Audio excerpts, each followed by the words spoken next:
Introducing Instagram Teen Accounts, a new way to keep your teen safer as they grow, like making sure they always have their seatbelt on. All right, buckle up. Good job. New Instagram Teen Accounts, automatic protections for who can contact your teen and the content they can see. Ryan Reynolds here from Mint Mobile. I don't know if you knew this, but anyone can get the same premium wireless for $15 a month plan that I've been enjoying. It's not just for celebrities. So do like I did and have one of your assistants switch you to Mint Mobile today.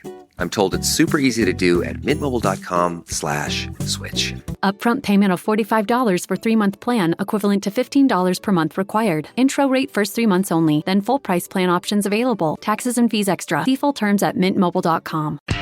Welcome to News from the Crabby Coffee Shop with your host, Don McClain, from the Adventures of Bradley and Dawn on My Talk 1071, Garage Logic's newsman, Mr. FYI, John Haidt, and the crabbiest guy in the coffee shop, Kenny Olson.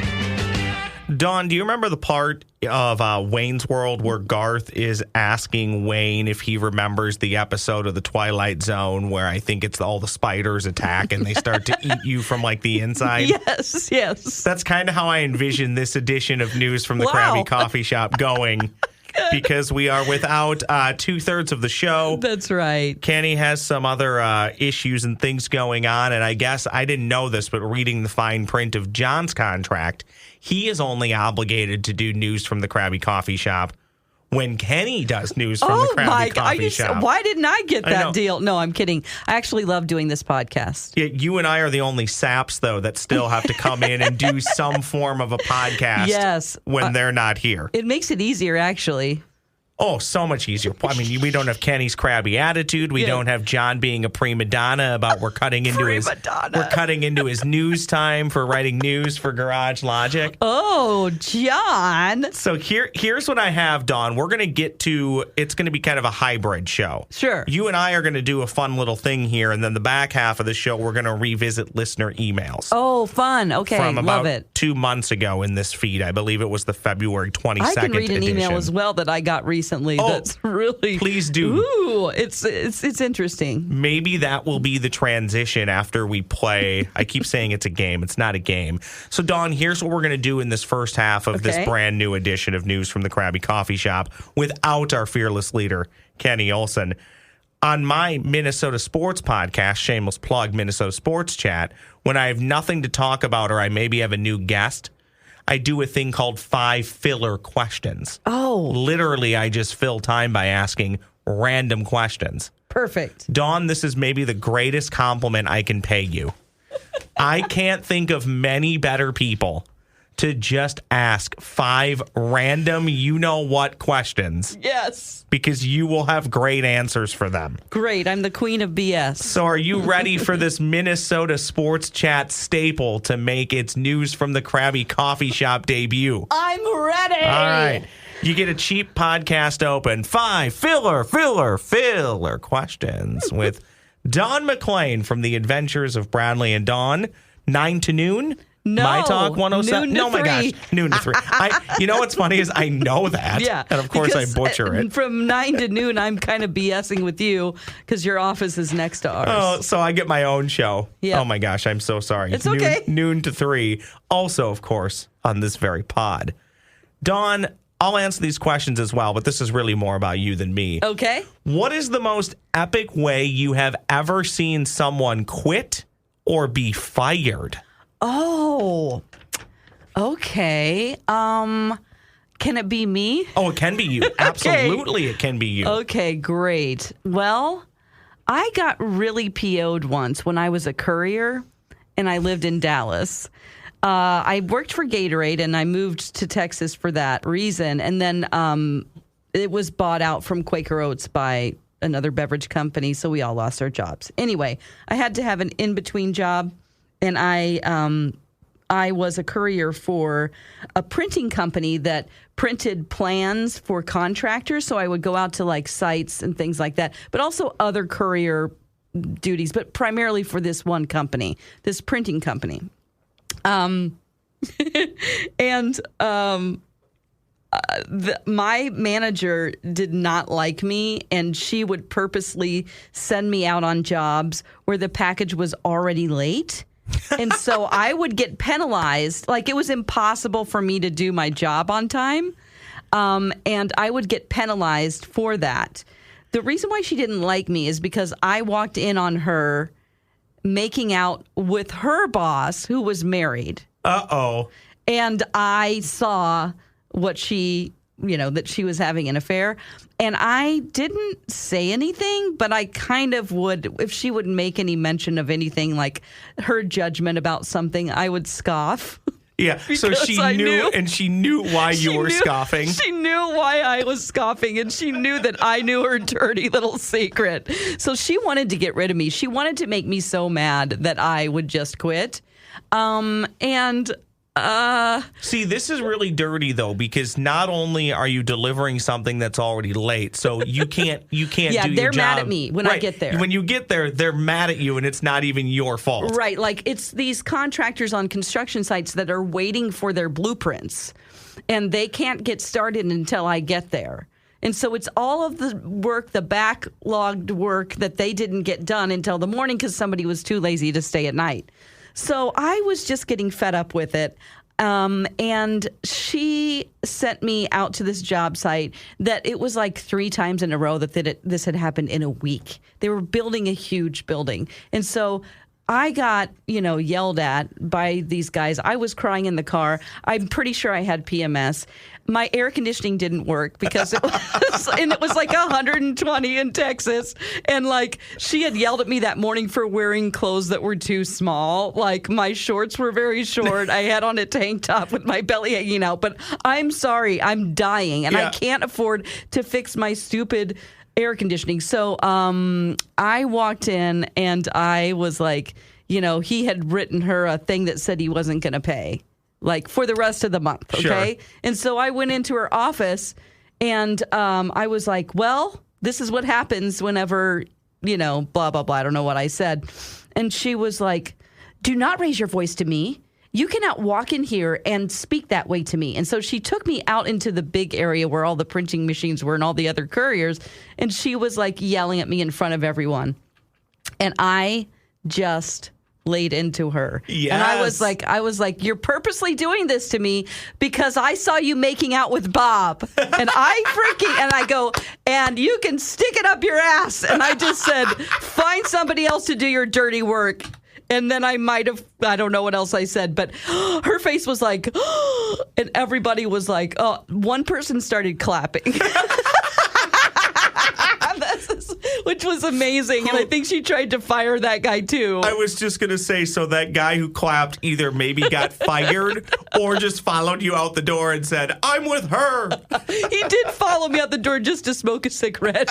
And this guy was like an older, like he was in his 60s and he was French. And so he was teaching me French on the side. Oh, my gosh. I'm like, oh, you speak French. Let me go ahead and get this, Anyway, that's my epic firing. I quit once like that. That's the way I quit. Only 2 things come to mind for me. Somewhere in the mid-2000s, sometime in the mid-2000s, somewhere in the country, there was a gal who had an on-air radio shift, and she basically ended, I believe, her career by basically on the mic saying, I quit this bleep. So I would never do anything on a microphone. Yeah, so I always thought that was at least, it takes a lot of courage to do that. I don't have any really great stories here other than I've only not given one company 2 weeks because it was just, you basically worked in a call pit. And you were just held to these numbers and ridiculous standards, and the leadership was awful.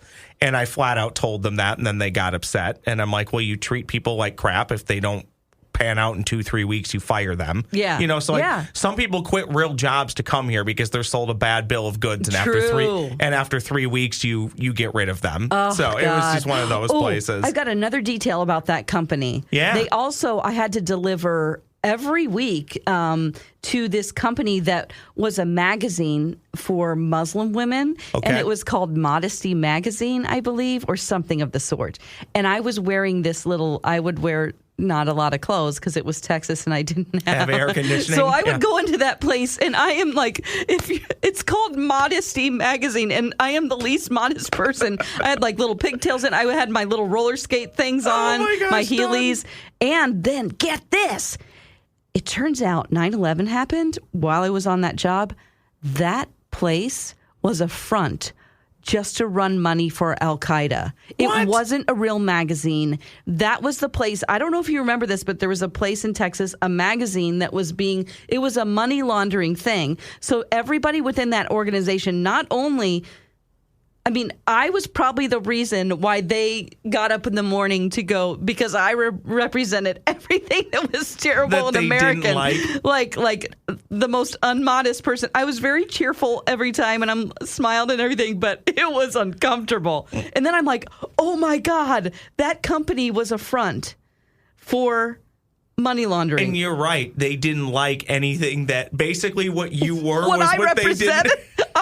I'm partly responsible. I feel like. And you're like, no, it's just really hot and I have no air conditioning. I know, God. It's just so weird. I totally forgot about that until you brought it up. See, I've got a lot of stories. This is why we play 5 filler questions, because you never know what you're going to get. Right. Also, you continue to hammer home to me that if the Dos Equis man is the most interesting man in the world, you are without a doubt the most interesting woman in the world. I've just always had to keep a lot of jobs, so. Question number 2 is a follow-up on the work topic. What tips or tricks have you picked up from a job or jobs that you can share with people that have been useful your entire life? Tips. Did you learn anything like how to handle people, maybe a stupid life hack, anything like that? Let's see. And excuse me if you hear me dying in the background. No, that's right. We all have season. allergies, yes. Let's see. Let me run through all of the... Oh, God, it's just too difficult. I've had so many jobs. I would say... Oh, gosh, nowadays with phones, you can pretty much catch people doing anything who are lying or trying to get away with stuff.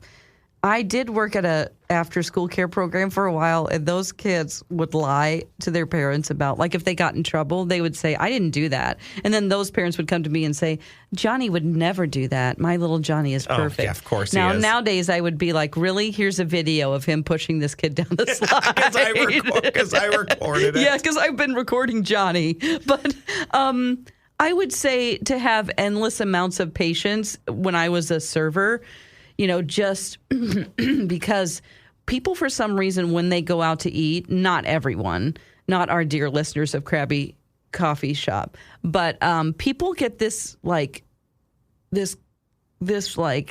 am the king of all kings, and you're serving me. It's a weird thing. Yeah. I've seen normal, everyday people do this, and you have to just be patient and nice and not go off on people. And that taught me a lot about just dealing with people. I was a server before I had the courier job, so obviously I went off on that lady. But yeah. I've always thought people who behave poorly at restaurants tend to maybe be people who are mistreated at work. Right. And it's their one chance to have power. Yeah, it's their one chance to have power, which, by the way, you think you have the power, but they're an employee of the restaurant, not an employee of you. Right, it is right. kind of this weird intersection. For this hour, I'm not like your indentured servant here. Also, keep in mind that when you're working with a server, you're one of many tables. Yeah.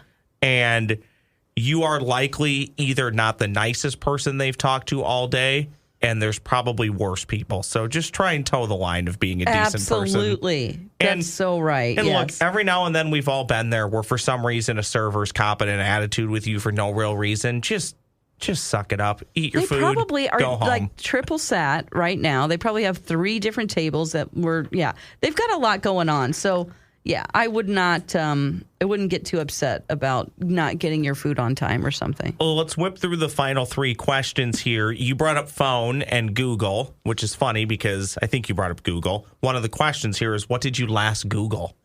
Oh, good question. Do you know what you I could tell you. Let's see. I'd have to go look it up on my phone. I'm pretty sure last night I Googled a recipe for a white chip macadamia cookie. Okay, because I had them at work yesterday, and I thought those can't be too hard to make at home. Okay, so I think that's what I last Googled. I looked up something on Reddit I was looking up like good Reddit threads for funny stories or just weird and bizarre stories that people tell. Because I don't know why, but I just love that. And then what, I got... What type of weird and bizarre stories? Just like, oh my God, this is the... Actually, if you could email me, we're thinking of doing something like this on the other... I'm trying to pimp out stuff for the Adventures show. of Bradley and Dawn. But so you can send me an email. Just things are like, this is the weirdest thing that's ever happened to me. And it's not like I got behind a guy that had a weird bumper sticker. I'm not talking about that. I'm saying like something went down at your family reunion, some scandalous thing that's like you couldn't wait to tell people. Okay. You know, like family gossip. Like, yeah. I don't know if I have the weirdest thing that's ever happened to me. Oh, I'm recruiting you. Okay. Don't worry, because I thought of you first. There is some stuff that I've just been fortunate enough to be around. You know, everybody always says, almost everybody has a story of a wedding that they were at where something horribly went wrong, right?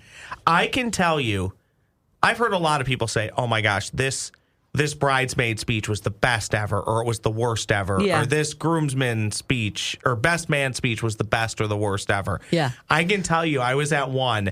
I don't know if it was the worst ever, but it was definitely one of those where you'll never forget it. Yeah. Because the speech this is basically the speech. It lasted all of 40 seconds. Yeah.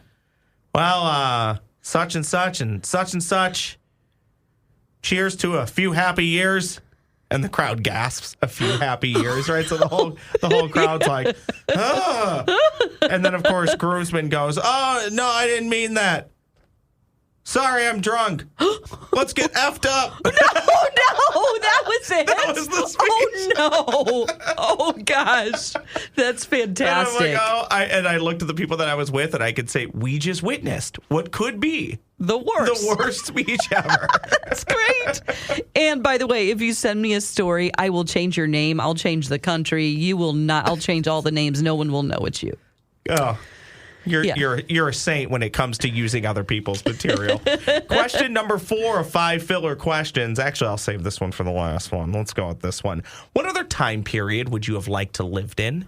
Oh, I would have loved, even though, let's say everything travels with you. Yeah. If I was still a diabetic, the 1850s and 60s would have been an awful time for me because I would have died right away. Totally. However, as awful as that time period was, there's a lot of cool historical things that were happening, and a lot of things like the railroads and that revolution. Yes. You know, like that stuff to me would have been really cool to see, other than the Civil War and all the bitterness and hatred. But you would from afar. Yeah.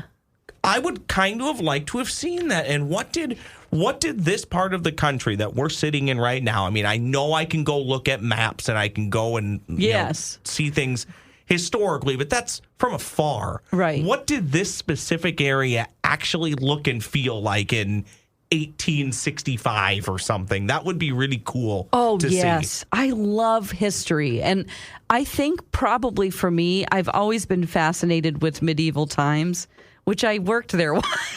I did work at medieval times. I just remembered that. So No. But yeah. I was laying in bed last night, falling asleep to The Cable Guy. Do you remember that awful Oh my movie? God, I love it. And they go to medieval times. Yes.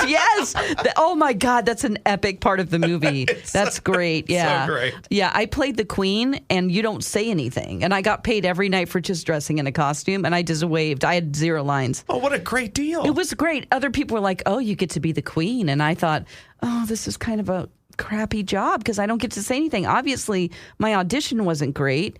No, it was the best job there.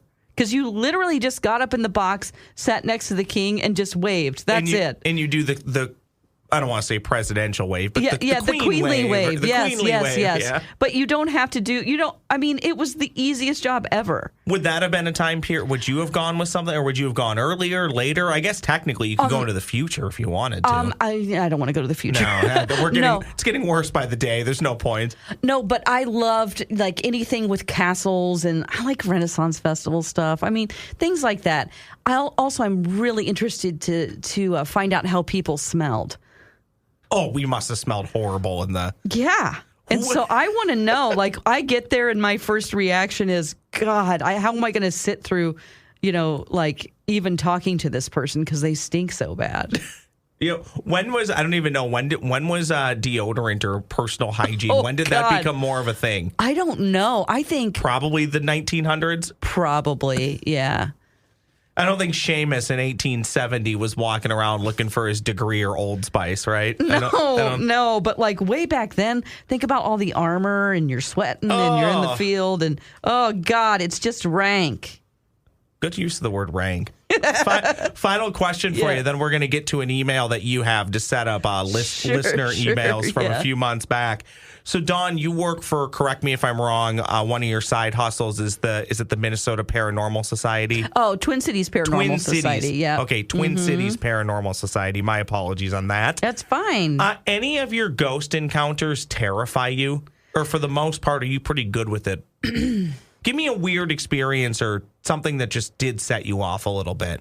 I know you said one followed you home and you told them to like get out, right? Like that's not okay. Yeah, that one was fine because I felt like I sort of knew who that person was and it was like I had made a connection with that, which is not something that I can do all the time. It was a rare occurrence, but and I would see just images of his life growing up, and he kept showing me all these things about, his past. And, so that one wasn't too bad because I knew who it was. But I would say there's a place called, it's an old tuberculosis hospital. It's called Waverly Hills, and it's in Louisville, Kentucky. And there is something called the Body Chute. And it is a football-length long tunnel that is sloped that was built into this because they did not, it was an area where they would take the people that had passed away because they did not want any of the people to actually see that people were dying. I mean, they knew, but it was supposed to be like a place where you thought you were going to get better, but you actually were never going to leave. And so that's so depressing, but this body chute is as long as a football field, and it is pitch black. When you shut the door in there, and there are weird little lights that you see and sounds, and it's just the presence of, like, darkness, literal darkness, but then on top of it, you just get really afraid. Like, there's a deep primal fear that you feel, and you feel like something is around you, and sometimes you will hear a sound like whiz past you. You can hear the sound of like gurneys rolling down and like sometimes people screaming. And so I was pretty terrified in the body chute of Waverly Hills Sanitarium. Not as terrifying, but sometimes equally as frightening listener emails. That we get from people. Yes. So that concludes 5 filler questions. I'm so terrified by what you just said. I don't really have much of a follow-up. Like, we need to move on from that because I'm uncomfortable. Sure. So the back half of this pod, we're going to revisit some listener emails that Kenny brought to the pod a couple months back. Let's set this up. You got an interesting email from a listener? I do. And if we could pause for a second, I just need to try to connect to the internet in our building. Pause. And we're back. Oh, that wasn't awful. You can hear the allergies in my voice just cracking and popping all over. It's fine. What do we... it's that smokers, What does the email say? The email is basically... They don't understand that they've sent this to me and not maybe my boss about me. Yes. Okay. All right. So if you don't know, on the show, I have actually I have joined the show December 12th. There was a long-running show. My partner Bradley had a partner, Colleen Lindstrom, who's lovely. She's delightful. Everyone loves her, of course, and people get attached to those people. So I completely understand if I'm not their cup of tea. Here's what she sent to... Oh, this is going to be She sent gold. it to me instead of... okay. The subject is Dawn. Message. I loved Colleen and Bradley so much. I've tried very hard to love Dawn, too. Oh. What used to be such a funny show has become so difficult for me to listen. The show isn't fun anymore. Bradley is fantastic, but Dawn just not the right fit. She tells stories about sad and depressing people and topics. She's such a sore loser when they play their game. She whines about losing. This show isn't entertaining anymore. I used to plan my lunch break around listening to Colleen and Bradley, but now Dawn drags the show down. Please save Bradley and find a better co-host for him and for your listeners. I long for when this show was fun. Thank you for your consideration. Now, what you don't know here is I actually investigated that email. You did. My sources are fairly confident that was actually sent by a one Bradley trainer. Hilarious. I almost wrote back just to tickle myself, and I'm like, no, just don't do it. I almost wrote back, I'll consider it. They're basically Dawn. saying, will you consider firing her? And then it would come from me, Dawn McClain, at My Talk, and they would go, oh, shoot. Also, I love that the subject says, what does it say, Dawn? Dawn. It's just me. I'm the problem. It's me. So when that came through, you click on that like immediately, right? It says your name's check. Oh, well, you never Dawn? know what you're going to get. And for every one of these, you get like 50 good ones. So obviously, it's funny to me, but I just thought it was hilarious that she wrote it to me. Or Bradley also got it. She wrote it to the show, not realizing that we're the show. We answer the emails. And I think what is important to note here is we don't get to do what we do without people on the other end. Yeah. So we thank everybody for giving us the time of day. But we also know that we can't do what we do and make everybody happy. So it is this weird struggle, right? Yeah. The goal is to make more people happy than not. Yes. Certainly. But you also don't want to be wallpaper. Correct. So you have to be real. You have to be you. I just thought that was so funny. Just because of the way she's very polite. And I noticed she sent it right before the show was going to start, which means she's heating up her frozen meal at work, and she's used to turning on, and she just was thinking, God, my life sucks now. I can't do it today. If I send this email, maybe Dawn will be removed from the show immediately. Please consider it. Thank you for your consideration. Well, with that said, Yes. we're going to use that email to set up emails from you, the fellow Crabbies, that you have sent Kenny, and Kenny will get to those in mere moments. Thank you, Dawn, for playing 5 filler questions with me and letting us in on your final days here at My Talk 107 Yes. and Hubbard Broadcasting, because that email will be the straw that breaks the camel's back. Yes. It's over for Dawn McClain. God's pocket. What are you going to eat? God's pocket. Yeah. Oh, that's Hot Pocket. Sorry. Well, we have a whole stack of emails that I want to get to. And the first one comes from a fellow named Bert. He sends us a lot of emails, and I think he enjoys this show. And it says, you may want to advise Dawn that God's Pocket is an actual place. It's a dive lodge off the Canadian coast in the Pacific. One can actually go there. And, Dawn, I am actually looking at a place of this, and yes, it does look like a dive, but it looks very quaint. It's on a place called Hearst. Between two thighs. Well, Okay. If you go to Google Maps and Google God's Pocket, you'll find that, Dawn, is actually the case. I'm going to go live there, and so I can just write letters and put God's Pocket, Canada. It's at the end of a bay that kind of, it looks like the gap, so to speak, the thigh gap. God's Pocket Peak. Oh, that's two different things. Now, Kenny, you Googled God's Pocket for maps. Have you tried Google imaging God's Pocket? That's what I'm at. I'm actually. Oh, yeah. Really? Okay. Yeah. Safe search on? It's not as quaint as one would hope, but still, it does look quaint and warm and very, very enjoyable. There are several God's Pockets. God's Pocket Creek in Nevada. God's Pocket Marine Provincial Park. That's in Canada. God's Pocket Peak in Nevada. God's Pocket, Arizona.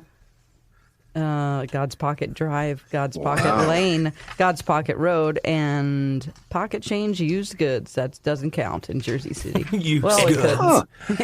could. And explain this, McClain. While I was searching, God's Pocket Philly came up. I clicked on it, and it's not God's Pocket. It's a neighborhood in Philly called Devil's Pocket. What could that be? Or is that what our friend Jason would refer to? Would he call it the Probably. Devil's Pocket. And Bradley. Yeah, exactly. I heard a conversation, I think it was on a promo that you and Bradley were having, and Bradley was having some difficulties with the female anatomy. Oh, my God. He's not fully informed and down with what's going on down there. No, he isn't. Or sports. He resists both. It was hilarious. It was very, very funny. Well, that's good. I never hear our promos. That's it was very funny. It was delightful. All right, email number 2. This one comes from Mark. Hey guys, love the show. Just want to send a quick story hi, Mark. Yeah, hi Mark. How are you? He wants to share a story about his 2-week visit to lovely Springfield, Missouri for his National Guard 2-week training 20 plus years ago. All right. Once we got there, a group of 20 flew down. Once we got there, we climbed into the van we were supposed to use. We decided to get a lay of the land prior to checking into the motel. We found the places contracted for by our meals, gas station, liquor store, and, of course, Bass Pro Shop. It's the headquarters. It's the national headquarters. The owner lives down the street from my parents. Was that where you worked? I did work there, yep. At the headquarters or in the store? I actually worked in the catalog section of the headquarters, so I took catalog orders. Oh my goodness, Dawn. Yeah. We have a lot in common from our media sabbaticals. Oh yeah? Yeah, let's talk. All right. Anyway, after a while of driving around, a passenger was getting droopy-eyed. I leaned my head against the window, watching the randomness around us. After a bit, my 1,000-meter stare was broken while rolling up to a stoplight. The road was 4 lanes wide, with a center turn lane for both directions. Oddly, there was a car stopped with nowhere to turn and the driver's side door open. I proceeded to watch a female hop out of the back seat onto the road, drop her pants, squat, and urinate right there. Okay, great. It couldn't have been later than 2 in the afternoon. How do you explain yourself, McClain? Oh, my God.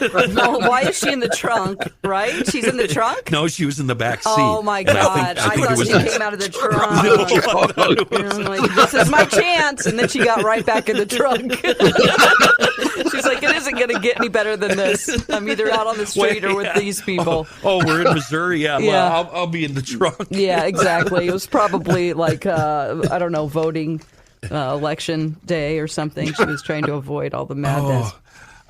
But middle of the afternoon, that I'm not surprised. It's the meth capital of the world because one of the names for meth on the street is 417, which is my area code. 417. Wow. Yeah. Did they invent it? No. I mean, it was invented a long time ago. Yeah, we used to, let me rephrase that. They used to call it crank. Yeah, and they used to just do it like going out to nightclubs, and it was like in the 80s and stuff. And they would do a lot of it and make very, very regrettable decisions that would haunt them for months, if not years. Yeah, that's what they would do. All right, but I just thought that image really, really perfectly describes dirty old Missouri. When Absolutely. You say dirty old Missouri, I'm thinking about a chick hopping out of a car, dropping trow, punching down. 2, middle of the day. 2 p.m. In the street? Middle of the day. I'm trying to think of what roads are 4 lanes because the highways are like, now they're like 3 lanes, some of them. But yeah. It must be a main drag. Yeah. All right, moving along, another one here from Bert. I'll play plain and white. And this is in regards to our discussion about flags. We've got a couple of emails regarding the flags. Plain white flag to symbolize both surrender and frozen emptiness in the middle. Yes, thank you. In the middle is a dude with his trucker hat in one hand, scratching his head with the other. For good measure, one can insert text that says, "Oh, geez," or "What you want to do is head south right here on." So that could be a flag idea. Another flag idea. This comes from Jeff. All anyone needs to know about Minnesota is shown in the 1984 presidential electoral map. Slap that map on a white background, and everyone can see Minnesota right in the middle. And in 1984, the entire country voted for, I believe it was Ronald Reagan. Yep. Except Minnesota, we voted for our guy, Mondale. Is that correct? Yep. Okay. Yeah, 49-1, I believe, right? Yeah. And here's the one I really like, and I think we need to follow through on this and actually do it. And I'm willing to make some sacrifices. This comes from Daniel.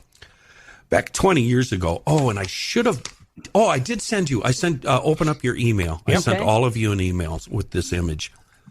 Back 20 years ago, when I worked in downtown Minneapolis, I used to work across the street from a statue at the depot, and this is on Washington Avenue. It was he pointed out this landmark to a colleague and called it a couple of true Minnesotans, and he laughed his ass off, saying, "So true. I think the likeness of this statue should be the only subject of the new flag." What is going on here? Two naked, obese Minnesotans dancing in ignorant bliss. And are you all looking at the statue? I am. I thought they were fighting. They're either dancing or they're. Heck? And they look like us. These aren't beautiful California bodies. These are Minnesota bodies. Yeah, the one on the left is a dead ringer for me. So you want, because I was going to volunteer to pose, and then we're going to take, I don't know, do we make it a contest or do we just beg the listeners? I need a gal, but she can't be just any gal. She's got to have some curves. That's right. She's got to be thick, a BBW. And we're going to pose together. With a mullet? Is that? Oh, that's hair, yeah. It's kind of mullet-like, but you don't have to have a mullet. But my idea is, and we'll conceal our faces so they'll never know it's us, but we're going to take a picture of I think thousands of people us, who listen to the pod might know it's us. Stark-ass naked, dancing, holding each other in a naked embrace. You're going to be naked with a listener. Yeah. You're propositioning this on the air. Yeah. The podcast is going to end. You just got your wish. I have a question about the statue, though. Yeah. If you look at the picture, their faces are blurred out. Are we not supposed to recognize them or what? Put it back up, Ross. The faces are blurred. I noticed that too. That's Google Earth. They blur out all faces. Even statue faces? Evidently. Dawn, do you know my Google Earth story? No, let's hear it. So it's fantastic. I don't know. This has got to be over 5 years ago. It's dead of summer. And my house was up on a hill that kind of overlooked the street, 20th Avenue. And like old men do, it's after work. It's, getting towards probably 6 o'clock in the evening. I'm out front with the hose. And instead of just setting up a sprinkler, I'm just standing there watering the lawn with a hose. That's what old men do. Yeah. Sure. Yep. I see this car. Do you have your thumb over the end of it and you're just creating the sprinkler? Yes. It's you know fine the drill. With a cigarette in the other hand. You know the drill. And it's completely coincidental, and it wasn't on purpose, but the hose was between my legs. So you can picture this. Sure. I see coming up the street. Between two thighs again. The Google Earth car. A small car with a big tower coming out of the roof. And I'm like, what the hell is this? It gets to the intersection. Now it's 3 houses away. And I see that it's the Google Earth car. So with one hand, as it's driving by, I'm holding the hose, like this in front of my crotch. and with the left hand, I'm giving him the finger. He drove by. I gave him the finger the whole time. A few months later, that showed up on Google Earth. Yes. I was on Google Earth for almost a year. Oh, my God. Did you get a screenshot of that?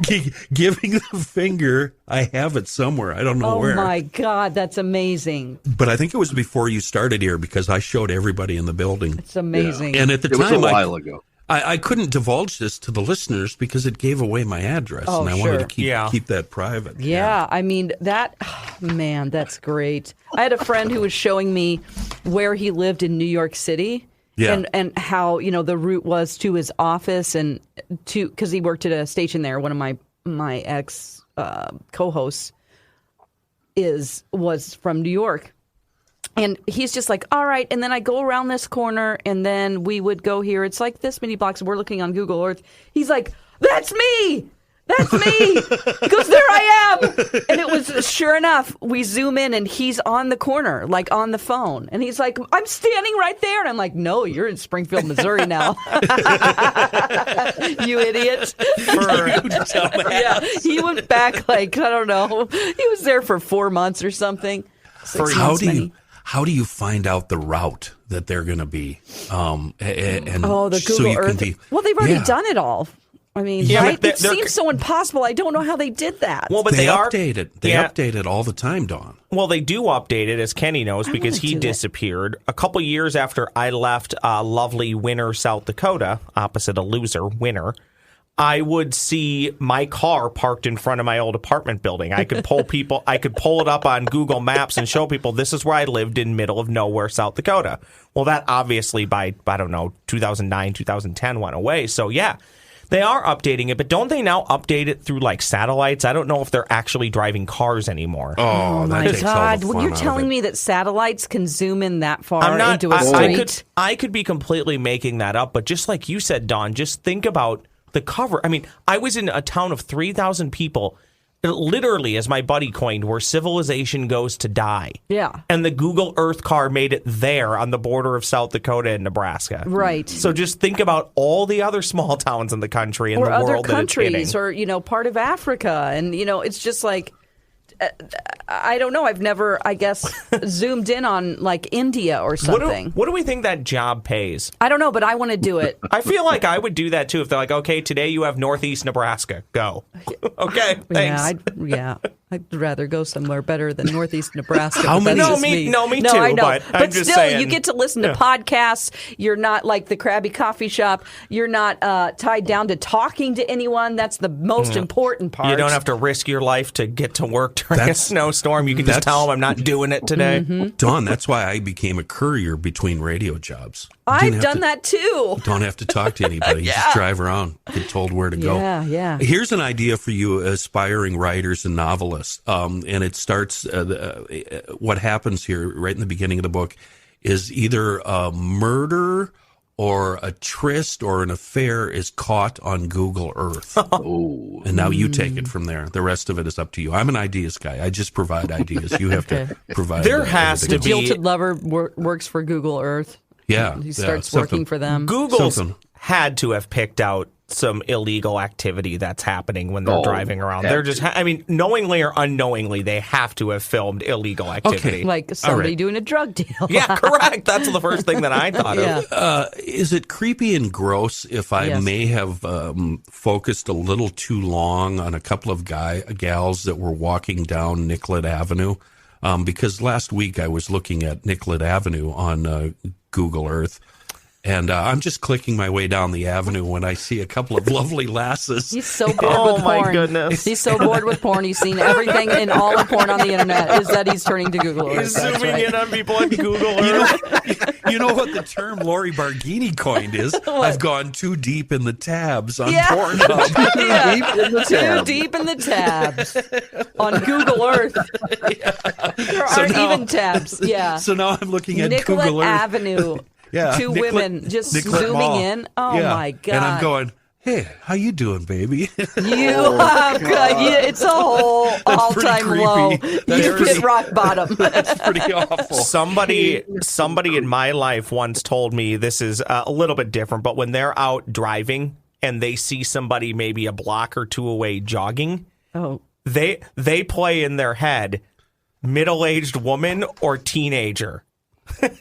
So think about the people that are jogging. Is that a 45-year-old woman or is it a 15-year-old boy? And then they get 2 blocks closer and they're like middle-aged woman, teenager. Okay, that's as far as it goes. That's all you're doing. You're just guessing from the distance. John is familiar with this guy. I've talked about him on GL before. I don't think I've ever brought him up on the Crabby Show. There's somebody that fits that description.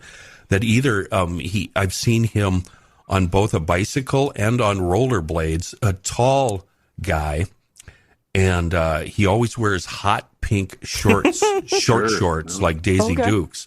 And he's got long, flowing, really long hair. And when you approach him from behind, you go, well, who is this Amazon chick? What in the world? And you get up next to her and you go past her, and it's a dude who looks exactly like Santa with the biggest bosoms you have ever seen. Dawn, I'm talking like F's or H's, big ones. I'm so confused right now. And his name, you should Google this while we're talking. Yeah. His name, I think it's Santa Eric.